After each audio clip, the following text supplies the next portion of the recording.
Est-ce que nos émotions peuvent être le moteur d'une histoire? Dès le départ de cette aventure, on tente de puiser notre inspiration dans le vécu des participants. On explore leur territoire, on parle de personnages de leur entourage et aujourd'hui, on visite leurs émotions. Les ados n'en manquent pas d'émotions et malgré leur bref vécu, celles-ci sont souvent faciles à faire ressurgir.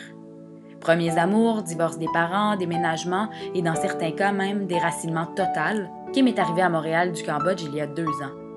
Le premier amour, c'est pas tout le monde qui l'a vécu. Certains sont même tout à fait à l'aise de nous confier être indécis quant à leur orientation sexuelle, faute d'avoir pu vivre une relation amoureuse jusqu'à présent.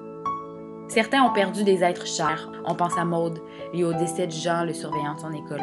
D'autres doivent composer avec l'absence ou bien la trahison d'un des parents envers l'autre. Et finalement, d'autres doivent apprendre à vivre dans une famille reconstituée.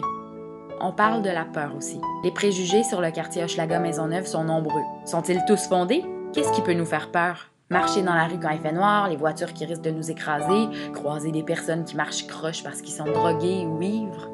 Sur une note plus cocasse, les cacas de chiens sur le trottoir que personne ne ramasse, les araignées, sont autant de sources de frissons pour les jeunes. Chez les adultes, les années de vécu pas toujours faciles font en sorte qu'on a développé plusieurs mécanismes de défense.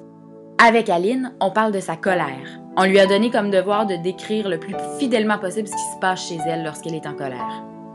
L'image est saisissante. Pour elle, c'est comme être dans une grotte toute noire, sans lumière. Lorsqu'elle s'emporte, elle voit plus rien, elle n'entend plus rien. Elle devient violente aussi. C'est comme un torrent qui emporte tout sur son passage. Après coup, elle a pu souvenir d'avoir dit ou fait certaines choses. Et elle doit vivre avec le regret d'être allée trop loin parfois.